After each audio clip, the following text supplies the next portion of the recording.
우리 함께 말씀을 읽겠습니다. 제목을 한번 읽어볼까요? 시작.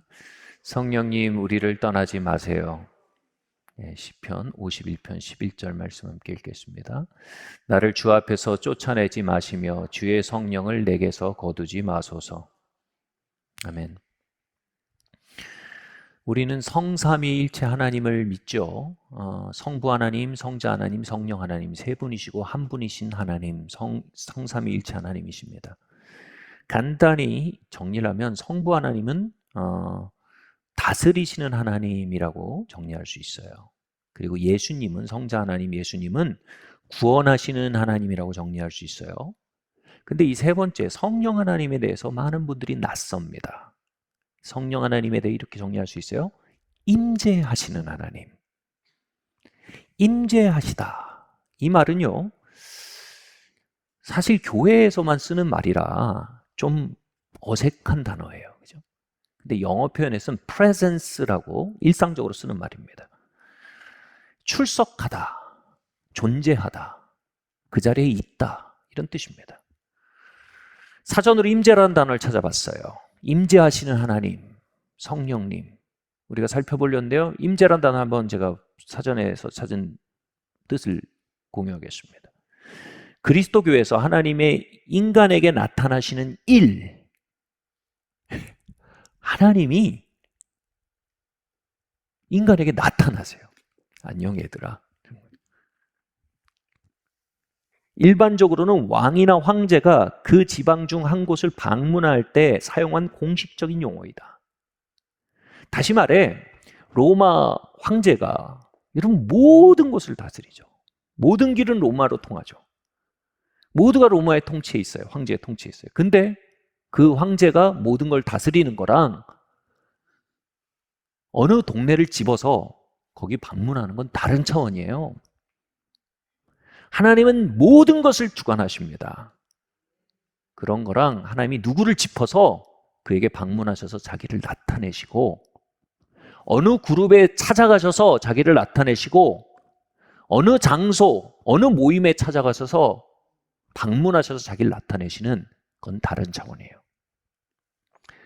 기독교는 임재하시는 하나님을 믿어요. 하나님이 이곳에 오셔서 우리에게 당신을 나타내시는 하나님임을 믿어요. 그게 성삼위 하나님을 믿는 믿음이에요. 같이 말할까요? 하나님, 오늘 우리에게 방문해 주세요. 오늘 나에게 당신을 나타내 보여주세요.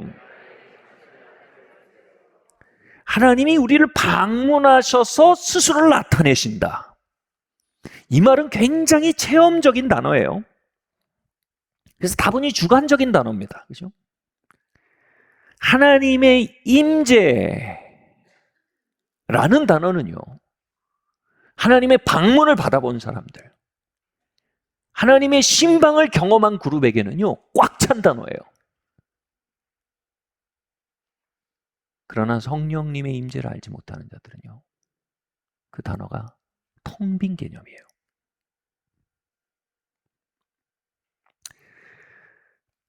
비록 하나님의 임재라는 단어가 주관적인 단어로 보일 수 있지만, 그러나 하나님의 임재를 경험했던 사람들 사이에는 절대로 차이가 나지 않는 공통점이 있습니다. 그건 그들의 마음속에 이런 고백이 도장처럼 찍힌다는 겁니다. 오 성령님, 오 하나님, 내게서 성령을 거두지 말아 주십시오. 하나님의 임재 안에 살게 해 주십시오. 내가 이것보다 나은 것을 알지 못합니다. 이것을 빼앗긴다면 난 모든 것을 빼앗기는 것입니다. 그리고 내 삶에 이것이 증가될 수 있다면 그 어떤 것도 내겐 비싼 값이 아닐 것 같습니다. 하나님의 임재를 경험했던 모든 이들은요, 마음편 어디엔가 이 고백들이 도장처럼 찍혀 있습니다. 주의 성령을 내게서 거두지 말아 주십시오. 하나님의 임재 안에 나의 여생을 살아갈 수 있기를 원합니다. 사사기 16장 20절에 하나님의 임재가 거친 현장의 비극에 대해 이렇게 말해요. 같이 한번 읽어보겠습니다. 시작. 드릴라가 이르되 삼손이요 블레셋 사람이 당신에게 들이닥쳤느니라. 아니 삼손이 잠에 깨어 이르기를 내가 전과 같이 나가서 몸을 떨치리라 하였으나 여호와께서 이미 자기를 떠나신 줄을 깨닫지 못하였다. 진짜 하나님이 떠나셨다니까요. 저희를 버리신 건 아니에요. 근데 방문해서 후퇴하신 거예요. 신방하셨다 후퇴하신 거예요. 이 일이 삼손에게 벌어진 일이었어요. 영화를 보면 삼손이 막 엄청 근육질로 나오고 막 골격도 큰 사람으로 나오잖아요. 근데 제가 보기엔 그러지 않았을 거예요. 삼손의 힘은 근육에서 나온 힘이 아니었거든요. 삼손의 힘은 하나님의 기름 부음, 하나님의 임재에서 나온 힘이었거든요. 그런데 삼손의 라이프 스타일이 하나님의 임재를 자꾸 밀어낸 거예요. 자꾸 하나님의 임재를 밀어내는 선택을 한 거예요. 그러니까 하나님의 임재가 인격이잖아요. 마침내 떠나셨어요. 그런데 문제는 뭡니까? 삼손이 자신에게서 하나님의 임재가 떠났다는 걸 몰라요. 그리고 블레셋인들이 와서 그를 공격할 때 내가 전과 같이 힘을 떨치라고 일어나서 이전에 어떻게 했습니까? 말턱뼈 하나로 블레셋 사람 수많은 사람을 이겼거든요. 말턱뼈로요.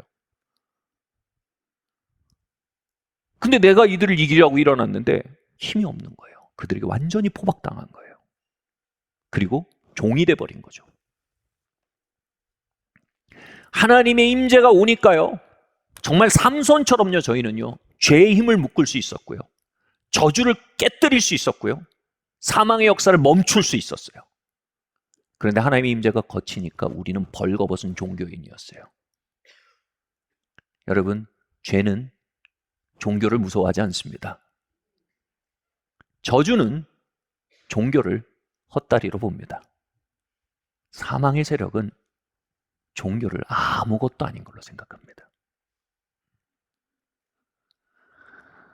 그 죄와 사망과 저주의 세력을 향해서요, 다시 힘을 떨치라고 선포를 하는데, 아니 웬일인지 이전엔 깨어지던 힘들이 이제는 오히려 맞서서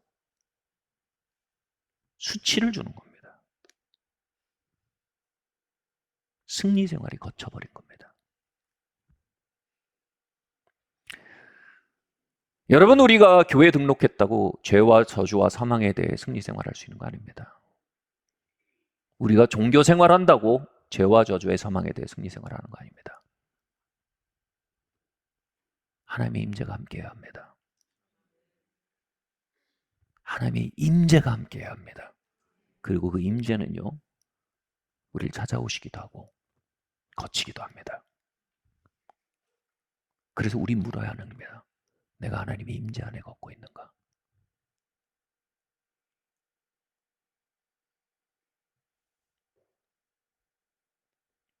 그래서요, 성령님의 임재는 절대로 당연시하면 안 돼요. 어떤 이들이 죄와 쓴마음과 염려에 대해서 승리 생활하면서 걸어가다가도요, 하나님 임재가 거쳐버리면요, 여러분 이전보다 훨씬 못한 사람이 돼버립니다.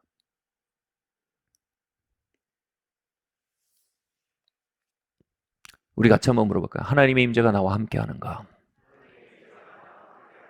여러분, 이건 가장 중요한 질문입니다.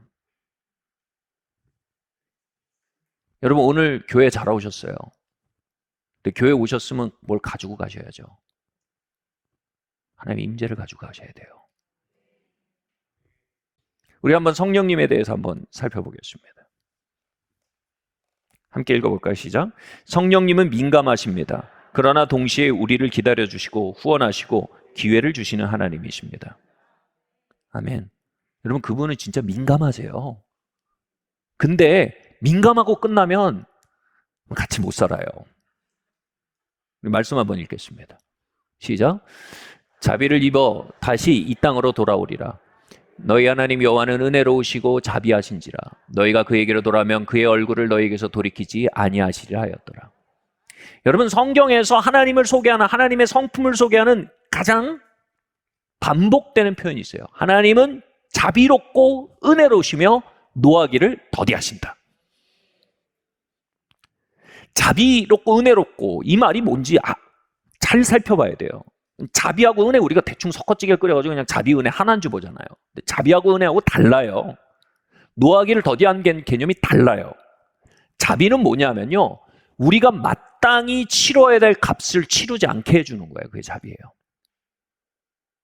우리가 벌 받아야 되잖아요. 근데 벌을 피해갈 수 있게 해줘요. 이게 자비예요. 우리가 벌금을 내야 돼요. 근데 탕감해줘요. 이게 자비예요. 은혜는 뭐예요? 우리가 받을 자격이 절대 없어요. 근데 그걸 주는 게 은혜예요. 아니, 내가 그 집을 받으면 안 돼. 근데 야, 선물이야. 이게 은혜예요. 그 노하기를 더디한다는 말은 뭐냐면요, 노한다는 건 뭐냐면 끝이야, 이 얘기입니다. 너랑 나랑 끝이야, 이건데 하나님이 노하기를 더디하신대요. 하나님 찬스를 주신 하나님이에요. 오케이. 우리가 더디한다는 건 뭐예요? 사람보다 더디한다는 거예요. 우리는 상대적으로 하나님보다 훨씬 더 빨라요. 하나님 끝입니다. 하나님 말씀하세요. 야, 아니야. 세컨드 찬스. God of second chance. 나는 두 번째 기회 하나님이야. 한 번 더 기회 줄게. 하나님, 진짜 나는 여기까지입니다. 진짜 난 끝난 것 같습니다. 난 노하기를 더디한 하나님이야. 오케이. 세컨드 찬스. 근데 노하기를 더디하지 절대 노하시지 않는 건 아니에요. 다시 말해, 끝이 있긴 있어요. 우리가 그걸 악용할 때 오케이, 끝. 촛대 옮긴다. 끝. 이게 있어요.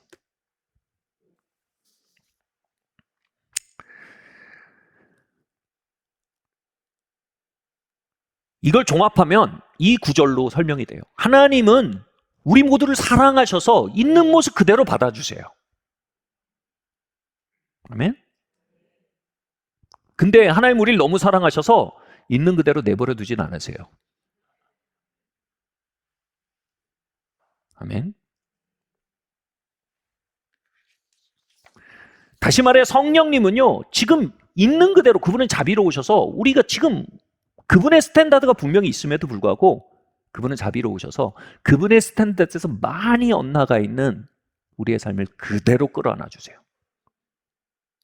그분의 자비는 크세요. 그리고 기회를 주세요. 그리고 은혜를 주신다는 건 뭐예요? 그것을 살아낼 수 있게 하는 힘과 지혜와 위로와 격려를 계속 공급하세요.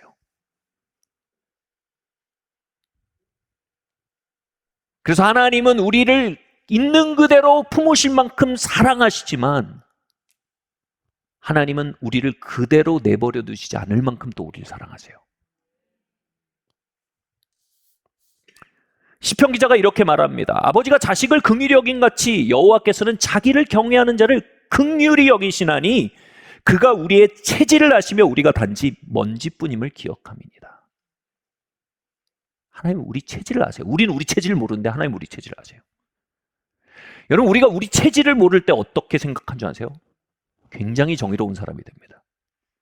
내가 얼마나 진토뿐인지 모르면, 내가 얼마나 자비가 필요한 사람인지 모르면 항상 공정을 얘기합니다. 그러나 우리의 체질이 진토임을 알 때 우리가 자비 없이 살 수 없음을 알게 됩니다. 그래서 체질을 알면 자비로운 사람이 됩니다.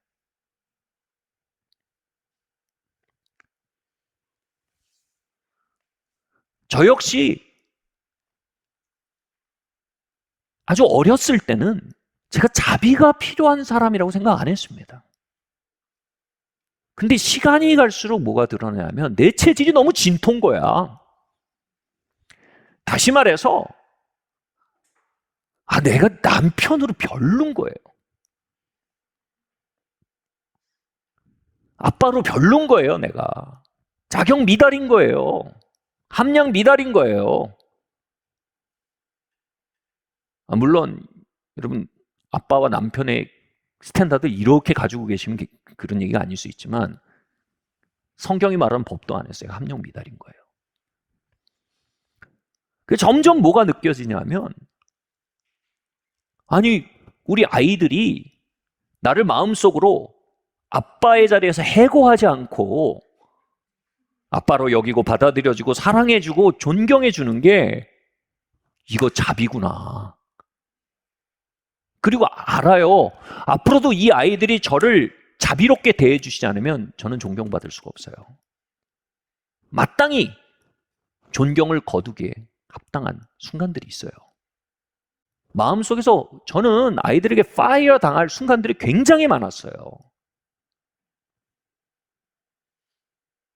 뭐 아이들이 집 나간다는 게 아니에요. 마음속에서 존경을 거두는 거예요. 제 아내에게서 파이어 당할 순간이 굉장히 많았어요. 뭐 별거 한다는 거 아니에요. 아내가 마음속 깊은 곳을 닫는 거예요. 근데 아니 나를 존경해주고 사랑해주고 남편으로 아빠로 계속 마음으로 그렇게 여겨주는 게 이게 자비란 걸 제가 몰랐어요. 내가 자비 안에 살고 있는 거였어요. 기억하세요. 자비는 노하기를 더디해요. 근데 여러분 끝이 있어요. 끝이 올 때 비로소 알게 돼요. 그게 자비로 내가 거기까지 온 거였고 끝이 올 때 비로소 알게 돼요. 내가 자비를 남용해 왔다는 걸 알게 되는 거예요.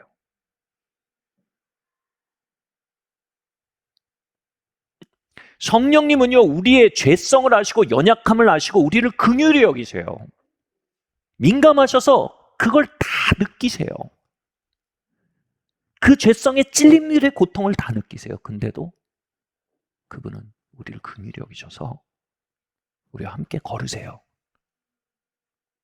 사람이면 벌써 끝났을 순간 속에 노하기를 더디하시면서 계속 찬스를 주세요.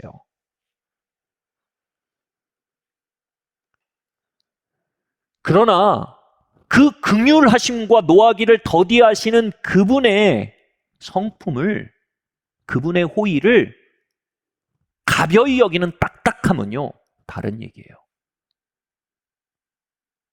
제가 자주 인용하지만 유명한 명언이 있죠. 어느 신학자가 한 말인 것 같은데 호의가 계속되면 권리인 줄 안다. 유명한 신학자가 한 말이죠. 우리가 그 호의들을요 당연시하고요 딱딱한 마음으로 뭉개고 살면요 여러분 그건 하나님의 임재 앞에서 끝나는 겁니다.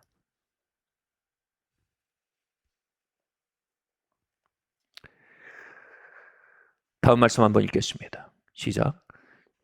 주의 몸을 분변하지 못하고 먹고 마시는 자는 자기의 죄를 먹고 마시는 것이니라. 그러므로 너희 중에 약한 자와 병든 자가 많고 잠든 자도 적지 아니하느니 우리가 우리를 살폈으면 판단받지 아니하려니와.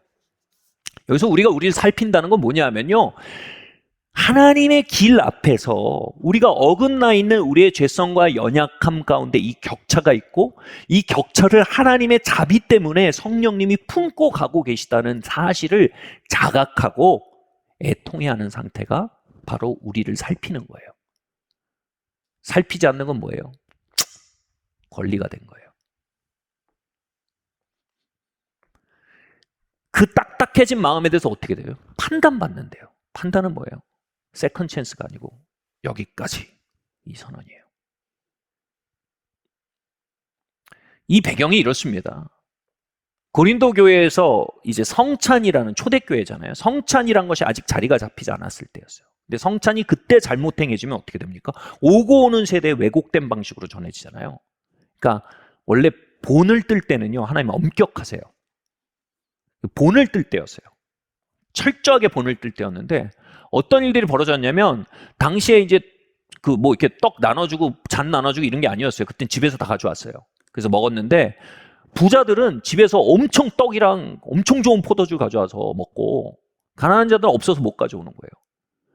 그래서 막 부자들은 막 엄청 좋은 포도주랑 엄청 좋은 음식 막 먹고 배부르고 막 취해서 늘어져 있고 성찬인데 이 가난한 사람들은 성찬에 참여하지 못하는 거예요.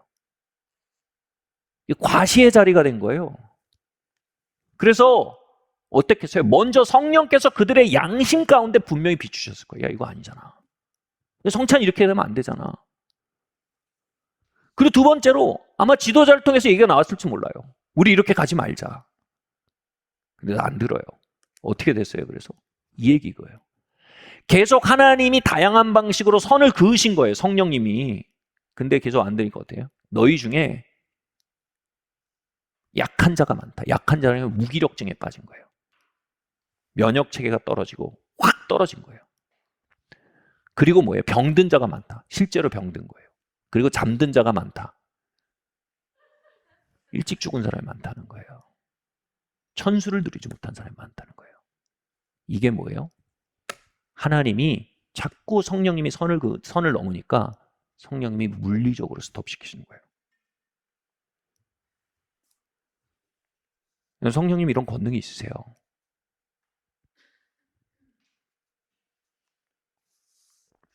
그래서 우리는요, 성령님에 대해서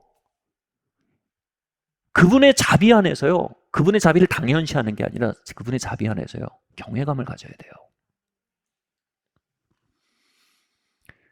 제가 대학교를 딱 갔는데, 정말 제 신앙 공동체에 선배가 있었는데, 정말 그 위에 하나님의 임재가 현저했어요. 정말 기름 부음이 넘치는 선배였어요. 너무 이 군계일하게 하나님의 임재가 넘쳐서 제가 이제 그 선배랑 대화하길 좋아했는데 그 선배가 한번 저희 집에 와서 1박 2일 같이 자면서 대화를 나눴어요. 제가 완전히 신입생이고 저는 야 저런 진짜 저렇게 젊은 나이에 저렇게 하나님 임재가 함께하나? 막 이런 그래서 이제 여러 가지 질의응답을 했죠. 근데 이제 형 신입생 때 어땠냐고. 그러니까 그때 얘기를 하는 거예요. 이런 얘기를 하더라고요. 자기도 딱 대학을 왔는데 이런 생각이 들었다는 거예요. 야, 대화가 생겨 연애 한번 해야지. 이놈의 연애 지상주의, 그죠? 연애는 나의 산성, 연애는 나의 구원. 연애 한번 해야지. 연애를 한 거예요. 근데 주변의 선배들이 자꾸 그러는 거예요. 야, 이 신앙 선배들이, 야, 너 지금 이럴 때가 아니야. 지금 주님을 알고 그 위에 뿌리 박을 때야. 막 이게 얘기를 하고 본인도 들으면 들을수록 그게 맞는 얘기인 것 같아. 근데 뭉개고 넘어간 거예요. 그래도 연애는 나의 산성, 연애는 나의 구원. 그리고 뭉개고 넘어간 거예요. 근데 마음속에서 계속 성령의 감동과 또 믿음의 사람들의 증거가 계속 포개지는데 계속 뭉개고 넘어가니까 무슨 일이 벌어졌냐면 자기가 공중전화를 하고 딱 전화를 끊고 나왔는데 말도 안 되게 자신이 정말 중요한 게 들어있는 지갑을 공중전화 위에 놓고 나와버린 거예요. 그리고 찾을 수가 없게 된 거예요. 근데 그 일을 겪으면서 이 선배가 이런 마음이 든 거예요. 내가 지금 영적으로 성장하고 주님께 가까이 갈 수 있는 굉장한 영적 성장의 기회가 열렸는데 이 기회를 잃는 것은 지갑을 잃어버리는 것보다 훨씬 더 큰 기회를 잃는 거구나 라는 생각이 갑자기 확 든 거예요. 그리고 그 약간은 건강하지 않은 관계를 정리해버린 거예요. 제가 그 얘기를 들으면서 야, 제가 감탄을 했어요. 나는 뭐 다리랑 팔 하나씩 부러져야 나를 살필 것 같은데 지갑 하나 없어지는데 그걸로 알아들어. 결이 다르네 이 사람. 무슨 말이냐면 성령님께 민감한 거예요. 정말 그 선택 속에서 하나님이 정말 그 형제에게 엄청 기름 부으신 거예요. 하나님은 정말 가까이 하신 거예요. 그를요. 제가 많은 하나님의 사람들을 만나봤지만 공통점이 있습니다. 그 공통점은요. 모두가 성령님께 굉장히 민감한 사람들입니다. 그들은 하나님의 임재를 당연시하지 않고요. 하나님의 근심시키는 것에 대해서 굉장히 민감하고 빠르게 반응합니다. 그리고 하나님 임재가 거친 많은 사람들을 아는데요. 그들의 공통점이 이겁니다. 성령에 대해서 굉장히 둔감합니다. 지갑은커녕 팔다리가 부러져도 모릅니다.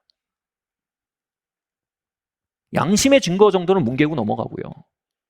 주변 사람들의 증거 정도는 잔소리고요.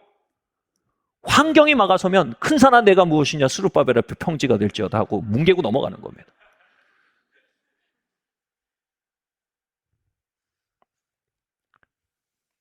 여러분, 이 공동체는 성령님께 민감한 공동체 되길 바랍니다. 성령님의 부드러운 마음을 가진 공동체가 되길 바랍니다.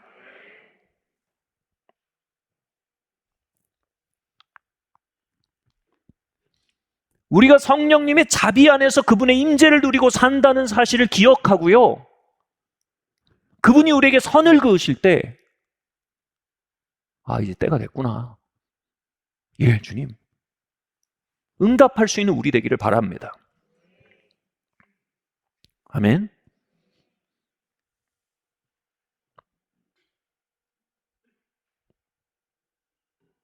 다음 말씀 함께 읽겠습니다.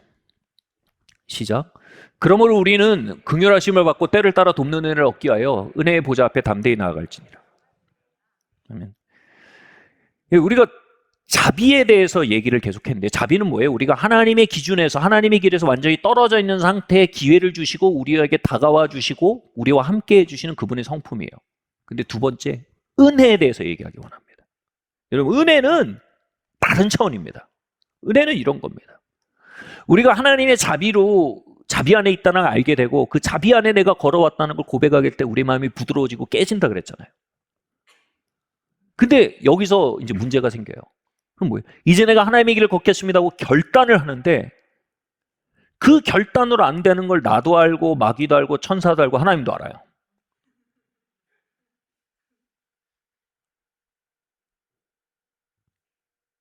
우리가 그걸 살아낼 힘이 없다는 겁니다. 정말 그렇게 살아야 된다는 걸 너무 아는데 그 길을 떠나야 된다는 걸 너무 알게 됐어요. 자비 안에서 마음이 부드러워졌어요. 근데 그걸 살아낼 힘이 없다는 걸 또 너무 아는데 너무 많은 시간을 흘려보내요. 계속 결심하고 결단하고 막 자학하고 막 자기를 학대하고 막 안 돼요. 그래도.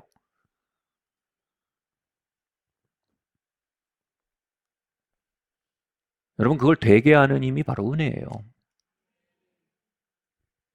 은혜라는 말은 하나님의 능력이라는 뜻입니다. 그러니까 우리가 거기서 뭘 해야 되냐면 결단하고 결심하고 자기를 학대하고 미워하는 게 아니라 우린 거기서 두 손 들고 은혜를 구해야 돼요. 돕는 은혜래잖아요. 돕는 은혜. 예를 들어서 음란물에 빠진 청년이 있다고 해봅시다. 하나님의 자비로 그 청년을 하나님 함께 하시고 하나님의 임재를 부으세요. 그러다가 그대로 두지 않으시죠. 이제 빛을 비추어줘서 그것이 얼마나 하나님의 기준에서 벗어난 일인지 선을 그어서 알게 해주세요. 그럼 그 청년은 이제 음란물을 그만둬야 한다고 결심을 합니다. 문제는 이겁니다. 그가 분명히 음란물을 본 데는 사연이 있었어요. 나름. 마음속에 큰 고통이 있고 그 고통을 이완시키기 위해서 음란물을 선택했고 그렇게 오랫동안 위로 시스템이 형성돼 있어서 그의 신경조직도 그렇게 길들여져 있고 그의 무의식도 그렇게 길이 이미 나 있고 뇌에 이미 길이 나 있는 거예요. 이게 결심으로 그냥 바뀌는 게 아니에요. 이 신경조직, 뇌에 난 길, 무의식의 무질서들 이것을 바로잡는 능력이 필요한 거예요. 이걸 내 힘으로 하겠다고 덤비다가 율법주의자가 되는 거예요. 그 끝은요, 어마어마한 자기 혐오거나 아니면 어마어마한 위선이에요.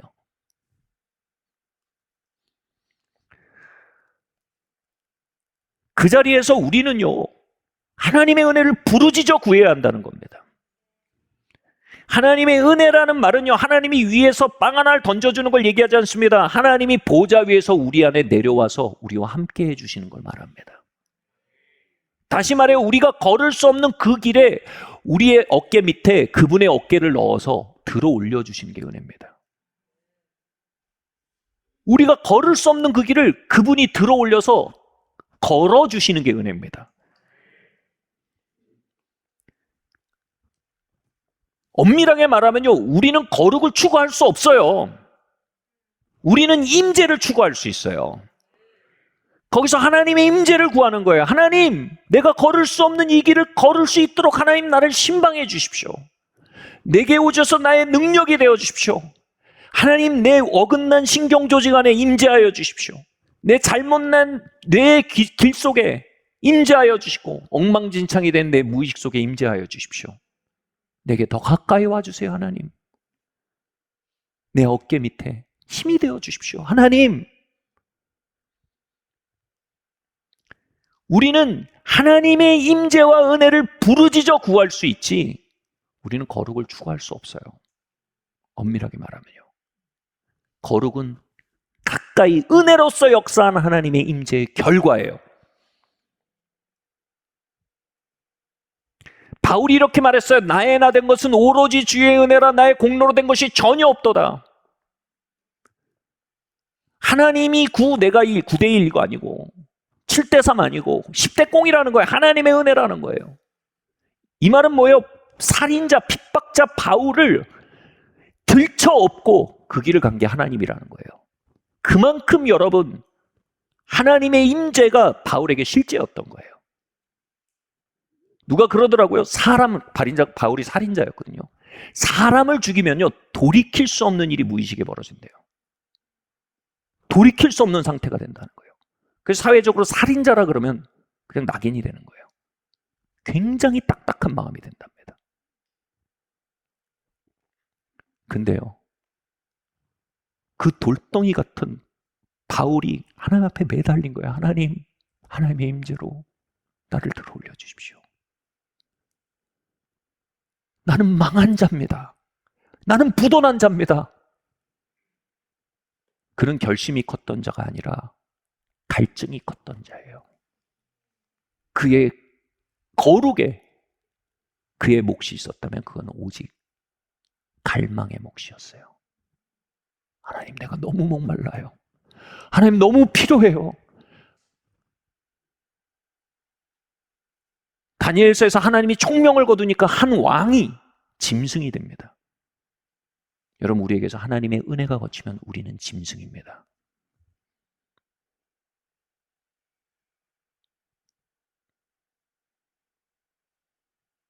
우리가 사람 굿이라고 사는 것도 하나님의 임재가 그만큼 있으니까 사람 굿이라고 사는 거고요. 우리가 더 온전한 길로 나아가기 위해서는 반드시 하나님의 임재를 더욱 사모해야 하는 것입니다. 아멘? 이런 것처럼요, 여러분, 우리가 하나님의 임재, 성령의 임재 안에 있다는 자각이 뭐냐면 이 세 가지 구간 중에 하나에 있는 겁니다. 하나는 내가 하나님의 자비 안에, 성령의 자비 안에서 내가 동행하고 있다는 걸 알아서 부드러운 마음을 갖게 되거나,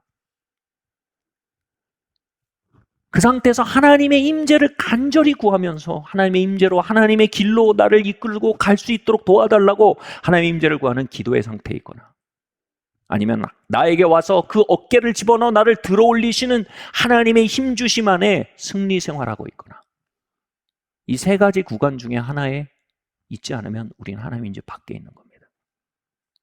종교 안에 있지만 하나님의 임재 밖에 있는 겁니다. 하나님의 임재가 거친 삼손이요, 외식하는 종교인인 것입니다.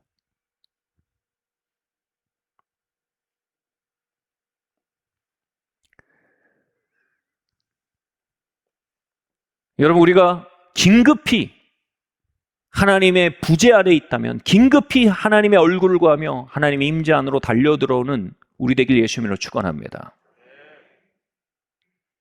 아멘. 다음 말씀 한번 읽겠습니다. 네, 한번 시작. 성령의 부재만큼 성령의 임재에 민감해야 합니다. 한번 읽겠습니다. 이에 두려워하며 이르되 두렵도다 이곳이요, 이것은 다름이 아닌 하나님의 집이요, 이는 하나님의 문이로다 하고, 야곱이 아침에 일찍 일어나 베개로 삼았던 돌을 가져다가 기둥으로 세우고 그 위에 기름을 붓고 그 위에 그곳 이름을 베델이라 하였더라. 근데요, 많은 경우에 이 선량한 성도님들의 문제들은 뭐냐 하면, 하나님의 부재에 대해서 둔감한 것보다, 진짜 이런 분들이 있어요. 하나님이 이미 거쳤고 하나님이 함께 하지 않으세요. 하나님이 오케이, 떠나셨어요. 근데 막 모든 것이 협력하여 선을 이루고 막 자꾸 주문만 외워요. 영원한 나의 목자신 내게 부족함이 없으리로다. 하나님 함께 하지 않으세요. 이건 참담한 거죠.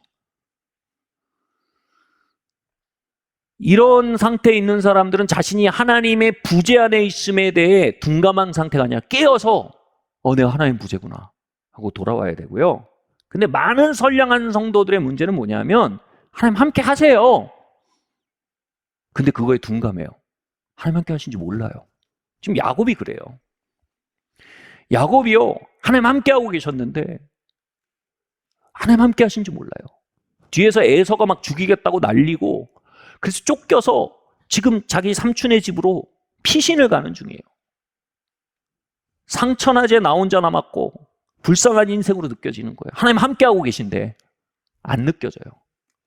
둔감해요. 그래서 루스라는 고에게서 돌베개를 베고 잤는데, 돌베개 베고 자면 얼굴 돌아가잖아요. 얼마나 힘들었으면 돌을 베고 잤겠어요. 돌베개 베고 잤는데 꿈에 하나님이 나타난 거예요. 천사들이 나타난 거예요. 깨서 정신을 차리고 깜짝 놀라서 하나님이 여기에 나와 함께 하셨는데 내가 몰랐구나 하고 제단을 쌓아요. 예배를 드린 거거든요. 제단을 쌓자마자 뭘 합니까? 그 마음속에 짊어지고 있던 짐을 거기다 다 토합니다. 여러분, 하나님의 임재를 우리가 인식하면 이게 바로 반응으로 나와요. 왜냐하면 전능자 하나님이 나와 함께하는 거 알면 뭐예요? 다 내 짐을 다 넘겨요. 그게 우리 직관적인 반응입니다. 그래서 바로 이런 얘기가 나와요. 하나님, 내가 지금 도망가고 있는데 이 기도가 얼마나 조촐해요. 내가 도망가고 있는데 앞으로 내가 먹고 자게 해주십시오. 그리고 안전하게 아버지의 집에 고향에 다시 돌아올 수 있게 해주십시오. 그 마음속에 돌덩이같이 무거웠던 사연이에요. 의식주 문제, 안전 문제. 그걸 뭐예요? 그 염려를 다 넘기는 거예요. 이게 하나님의 임재에 대한 즉각적인 반응이었어요. 이건 마치 옛날에 어떤 보험회사에서 광고했잖아요. 걱정 인형 아세요? 걱정은 우리 보험회사에 맡겨라. 그런 의미로 인형을 놓고 거기다 걱정을 다 오는. 하나님의 임재 앞에 걱정을 다 넘기는 겁니다. 성경은 말합니다. 아무것도 염려하지 말고 다만 모든 일에 기도와 간구로 너희 구할 것을 감사함으로 하나님께 알아라. 그리하면 모든 지각에 뛰어난 하나님의 평강이 그리스도 예수 안에서 너희 마음과 생각을 지키리라. 그래서 하나님의 평강이란 말이 하나님의 임재와 병용돼서 사용되는 단어입니다. 우리가 우리의 염려들을 하나님의 임재, 나와 함께 하신 하나님을 발견하고요. 거기다 다 아뢰면 어떤 일이 벌어지냐면 하나님의 임재가 우리의 생각과 마음을 지킨다란 말이 뭐냐면 헬라어 보면 이거예요. 성곽을 보초들이 돌다라는 뜻입니다. 근데 그 어떤 보초들이에요? 모든 지각에 뛰어난 보초들이에요. 지금 이 대한민국이 안전한 게 계속해서 비행기가 떠서 레이더를 돌리고 있어요. 그러면서 무슨 일이 벌어져도 대한민국에 다 대응할 수 있게 레이더가 돌고 있어요. 그런 것처럼요. 우리의 삶에 하나님의 레이더가 뜬다는 거예요. 그게 돌아가는 걸 우리가 아니까 우리가 지금 여기서 편하게 예배를 드리는 거예요. 그전에는 야곱의 삶에 뜬 레이더는 야곱의 염려라는 레이더였어요. 되게 빈약한 레이더죠.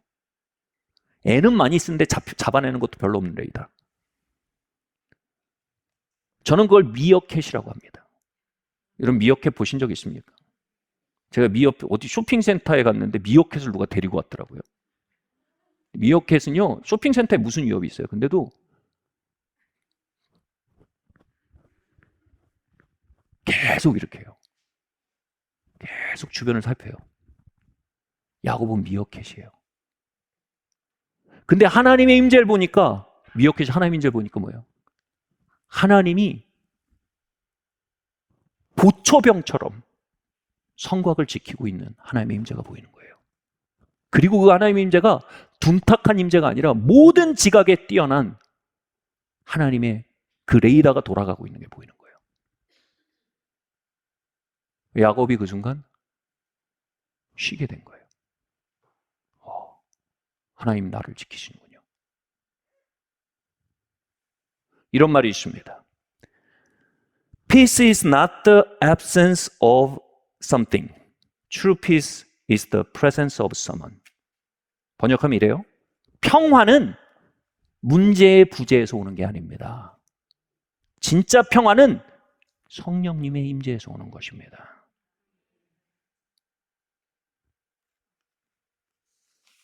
여러분, 대한민국을 둘러싼 수많은 위협이 있습니다. 그럼에도 우리가 편할 수 있는 건 뭐예요? 강력한 국방력의 현존 때문이죠. 평화는 적이 없기 때문에, 문제가 없기 때문에 있는 게 아닙니다. 평화는요, 전능자가 함께 있기 때문에 가질 수 있는 겁니다. 우리의 평화의 소스는 둘 중에 하나여야 합니다. 내가 모든 것을 컨트롤할 수 있는 상태에서 평화를 얻거나, 모든 것을 컨트롤하신 분의 임재를 인지함으로 평화를 얻거나, 둘 중에 하나입니다. 다윗은 시편에서 이렇게 말합니다. 다윗의 삶은요, 문제덩어리였습니다. 내가 평안히 눕고 자기도 아리니 나를 안전하게 살게 하신 이는 오직 여호와시나이다. 다윗은 이 방위 체계를 그의 삶 전체에 돌려본 사람이에요. 사울의 위협, 배신의 위협, 대적의 위협, 수많은 위협 속에서 그의 마음속에 미어캣이요, 엄청 돌아가야 되는 상황 속에서 그 미어캣이 눈을 들어보니까 하나님 함께 하시는 거예요. 그리고 말합니다. 주님은 나의 산성, 주님은 나의 방패, 주님은 나의 손방패가 되시나이다. 내가 당신으로 인해 눕기도 하고 자기도 하겠습니다. 많은 이들이 쉬지 못합니다. 많은 이들이 자지 못합니다. 자리에 누워도 미어캣이 돌아갑니다. 하나님께서는 많은 선량한 성도들에게 함께 있음을 알게 하시길 원합니다.